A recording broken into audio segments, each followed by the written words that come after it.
ఈరోజు ఢిల్లీ నడిబొడ్డున ఆంధ్రప్రదేశ్ యొక్క అభిమిష్టి కొరకు మన నాయకుడు జగన్మోహన్ రెడ్డి గారు స్పెషల్ స్టేట్ కోసం తీసుకున్న ధర్నాకు అశేషంగా వచ్చిన జనవాహినికి, అలాగే నాతోటి శాసనసభ్యులు, పార్లమెంటు సభ్యులు, శాసన మండలి సభ్యులు మరియు వైఎస్ఆర్ కాంగ్రెస్ పార్టీ సైన్యానికి పేరు పేరున హృదయపూర్వక ధన్యవాదాలు. నిజంగా ఈరోజు రాష్ట్రం విడిపోక ముందు నుంచి కూడా మన నాయకుడు జగన్మోహన్ రెడ్డి గారు చాలా అనుమానాలు వ్యక్తం చేశారు. మీరు హడావుడిన రాష్ట్రాన్ని ఎడగొట్టాలని ప్రయత్నిస్తున్నారు, రాష్ట్రం విడిపోతే ఆంధ్రప్రదేశ్ చాలా చాలా నష్టపోయే పరిస్థితి ఉందని చెప్పేసి ఆ రోజు ఎన్నో పోరాటాలు చేశాడు. అదేవిధంగా అసెంబ్లీలో మీ అందరం కూడా శాసనసభ్యులు విజయమ్మ గారి ఆధ్వర్యంలో చాలా సార్లు కూడా పోరాటాలు చేసి ఆ అసెంబ్లీలో చాలా సార్లు మేము స్టాల్ చేసిన సందర్భాలు ఉన్నాయి.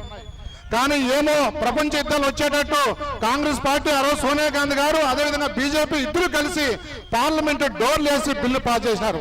ఏదైతే జగన్మోహన్ రెడ్డి గారు అనుమానాలు వ్యక్తం చేశారో ఈ రోజు ఆంధ్రప్రదేశ్ లో కనీసం నీళ్లు ఇచ్చే పరిస్థితి లేకుండా ఉన్నది.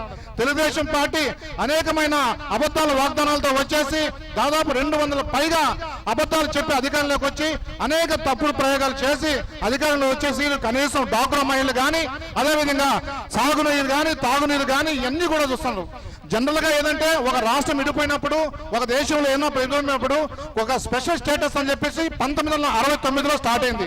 ఈశాన్య రాష్ట్రం దాదాపు 10 రాష్ట్రాలు స్పెషల్ స్టేటస్ ఇవ్వడం జరిగింది. ముఖ్యంగా మనం చూస్తున్నాం స్పెషల్ స్టేట్ అంటే బహుశా తెలుగుదేశం నాయకులకి ఏమో అర్థమైందో లేదో నాకు అర్థం కావట్లేదు, కానీ ప్రజలకు మాత్రం బ్రహ్మాండంగా తెలుసు. స్పెషల్ స్టేటస్ వల్ల దాదాపు 1,00,000 ఉద్యోగాలు ఈ రాష్ట్ర ప్రజలకు వస్తాయి. అదేవిధంగా దాదాపు 1,00,000 కోట్ల రూపాయలు ఇది వస్తుంది.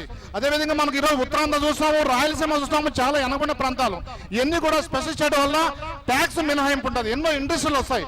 ఇవన్నీ కూడా ఈరోజు ప్రధానంగా పాలకపక్షమైన తెలుగుదేశం పార్టీ మిత్రపక్షమైన బీజేపీతో టైఅప్ అయ్యి స్పెషల్ స్టేటస్ పైన ఆ కేంద్రం పైన ఒత్తిడి తెచ్చి అనేక రకమైన ఒత్తిడి పెంచాలా.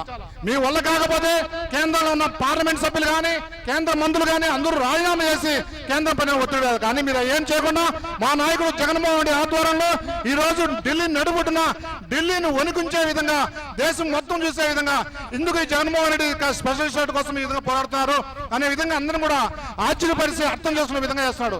దయచేసి మీరందరూ కూడా మనకి ఈ రోజు బీజం జగన్మోహన్ రెడ్డి ఆధ్వర్యంలో స్పెషల్ స్టేట్ కోసం ఇక ప్రత్యేక హోదా ఆందోళన హక్కు అని చెప్పేసి ఈ రోజు నుంచి మనందరం కూడా భారీ ఎత్తున చేయాలా. ప్రతి ఒక్కరు కూడా అన్ని ప్రాంతాల్లో కేంద్రం పైన ఒత్తిడి తేవాలా. ఈ తెలుగుదేశం పార్టీని మనం ఈ రాష్ట్రం తరిమేయాలని చెప్పేసి మీ అందరూ కూడా తెలియజేస్తున్నాను.